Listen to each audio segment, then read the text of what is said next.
Bismillahirrahmanirrahim. Assalamu alaikum. My name is Hassan and today we are going to allow members area only for login user for BuddyPress in WordPress. Before starting work, it's my request, please subscribe my channel. Thank you. Now back to our work.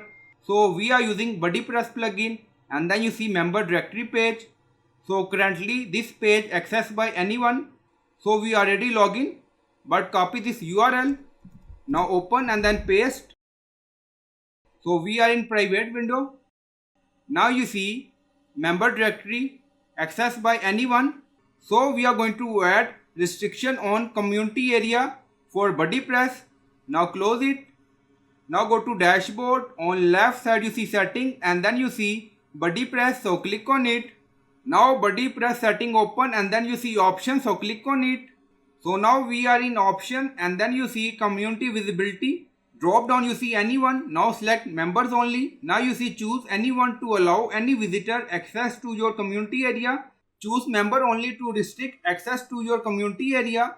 To login members only. So we select this and then click on save setting. Now setting saved. Go to member page. Again copy URL. Now open it again. And then you see login page or register button and then you see message. This community area is accessible to login member only. So I hope you like this video. Please like, comment, share, subscribe. Thank you for watching.